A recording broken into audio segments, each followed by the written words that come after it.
ஒரு பெரிய மியூசியம் இருக்கு. அங்க ஒருத்தர் வேலை பார்க்குறாரு. அவர் அங்க மியூசியத்தை பார்க்கறதுக்காக நிறைய விசிட்டர்ஸ் வருவாங்க. அங்க என்ன இருக்குன்னா அரிய வகை பொருட்கள், பழங்காலத்து பொருட்கள்லாம் இருக்கு. அங்க வெளியூர்லேருந்து கூட நிறைய பேர் வந்து பார்க்கறதுக்கு வருவாங்க.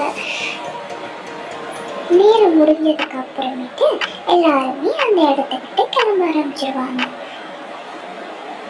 எல்லாருமே கிளம்புனதுக்கு அப்புறமேட்டு அவர் என்ன பண்ணுவாருன்னா எல்லா இடத்துலையுமே சுத்தம் பண்ணுவார். அதே மாதிரி ஒரு நாள் சுத்தம் பண்ணிக்கிட்டு இருக்கும்போது அவர் என்ன பண்ணுறாரு, ஃபோனை பார்த்துக்கிட்டே சுத்தம் பண்ணிக்கிட்டு இருக்காரு. ஒருத்தவங்க சேட் பண்ணுறாரு, வீடியோ பார்க்குறாரு, இப்படியே பண்ணிக்கிட்டு இருக்காரு. திடீர்னு அங்கே ஐயோ கண்ணாடி உடைச்சிட்டனே, ஓனருக்கு தெரிஞ்சா திட்டுவாரே. ஐயோ என்ன பண்ணுறது? சரி அந்த ரூமை க்ளீன் பண்ணிட்டு வந்துட்டு இதை க்ளீன் பண்ணுவோம்.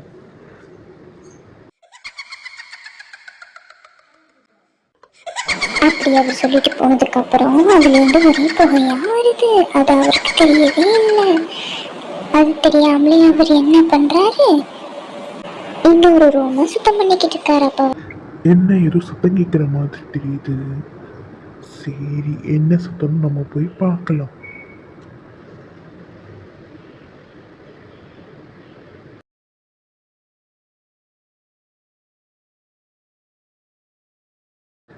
என்ன நம்மளை யாரோ ஃபாலோ பண்ற மாதிரி தெரியுது.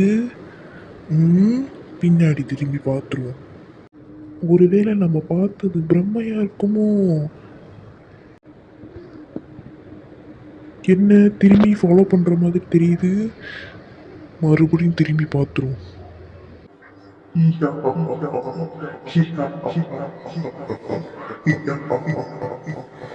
ஐயோ நம்மள என்னமோ ஃபாலோ பண்ணுதே. ஐயோ காப்பாத்துங்க. என்னடா இது, இந்த இடம் என்னமோ என்ன இருக்கிற மாதிரி தெரியுது. காப்பாத்துங்க. அப்படியே அவர் உள்ள மாட்டிக்கிறாரு.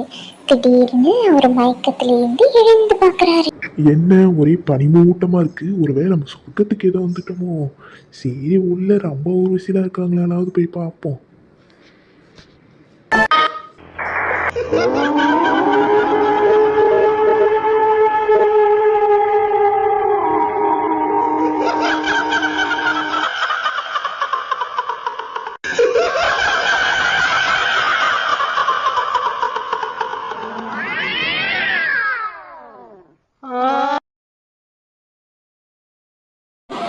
இதை எல்லாத்தையுமே இவர் ஜன்னல் கிட்ட இருந்து நின்று பார்க்கறாரு.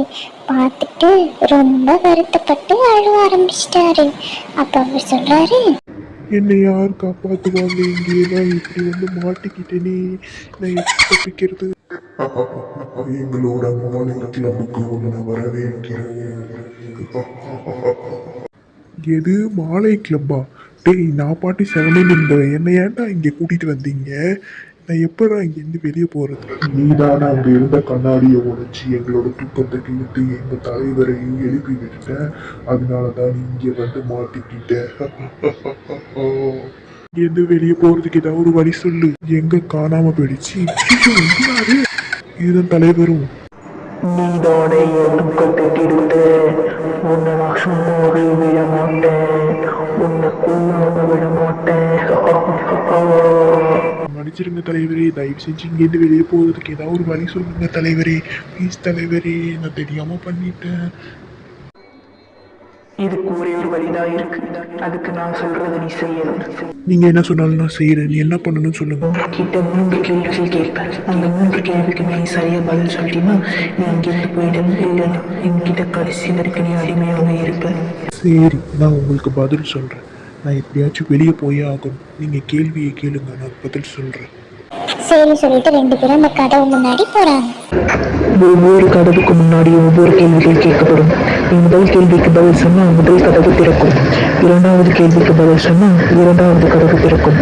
கடைசி கேள்விக்கும் நீ பதில் சொல்றீங்கன்னா அதுதான் உனக்கு வெளியே போறதுக்கான வழி. நீ எல்லாத்துக்கும் சரியா பதில் சொல்லிட்டீங்கன்னா நீ இங்கிருந்து வெளியே போயிடலாம். இல்லைன்னா நீ கடைசி வரைக்கும் இங்கேதான் இருப்ப. என்ன குயிஸ் காம்படிஷன் மாதிரி கேக்குது?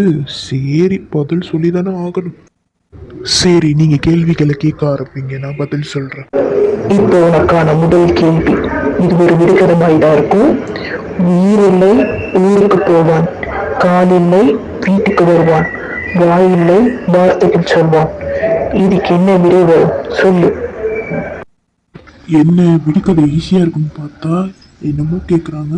உயிர் இல்லையா, கால் இல்லையா, வாய் இல்லையா, அது எப்படி வார்த்தை சொல்லும்? ஆ, இதற்கான விடை கடிதம். சரிதானே? சரிதான், உனக்கான முதல் கதவு திறக்கப்படுது. இப்போ உனக்கான இரண்டாவது கேள்வி. இரு கொம்புகள் உண்டு மாடு அல்ல, வேகமாய் ஓடும் மான் அல்ல, கால்கள் உண்டு மனிதன் அல்ல. அதுக்கு என்ன பதில் வரும் சொல்லு. கொஞ்சம் டிஃபிகல்ட்டாக தான் இருக்கு. கொம்பு இருக்கு, மாடு இல்லையா, ஓடுமா ஆனா மான் இல்லையா, காடு இருக்கா மனிதன் இல்லையா, ஆக மொத்தம் இதுங்களுக்கெல்லாம் மனசாட்சி இல்லை போலியே. சரி, இதுக்கு என்ன பதில் வரும்? ஆ, இதுக்கான பதில் சைக்கிள். அது தானே வேகமாக ஓடும், அதுக்கு 2 கொம்பும் இருக்கும், அதுக்கு காலும் இருக்கு. சரியான விடை. இப்போ உனக்கான இரண்டாவது கதவு திறக்க போகுது. இதற்கு நீ சரியா சொல்லிட்ட.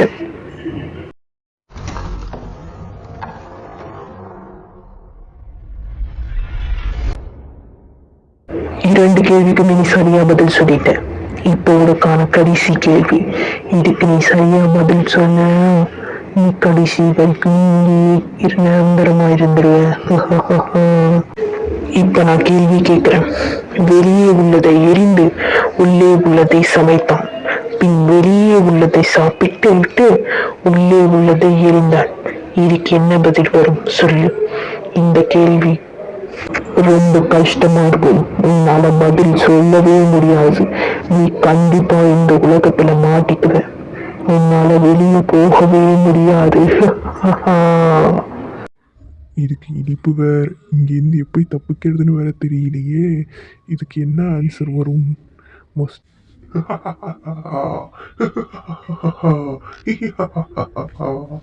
உன்னால இங்கேருந்து வெளியே போகவே முடியாது. எங்களோட மாலை கிளப்புக்கு நீ வந்துரு. எங்க கூட வந்துரு. உன்னால பதில் சொல்ல முடியாது. இது வேற. இதற்கான பதில் சோளம். அதில் தானே நம்ம ஃபஸ்ட்டு தோலை உழிச்சிட்டு அதில் இருக்கிறத வேக வச்சு நம்ம சாப்பிடுவோம். அப்புறம் திருப்பி உள்ளே இருக்கிறத தூக்கி போட்டுருவோம். இதுக்கான பதில் சோளம்.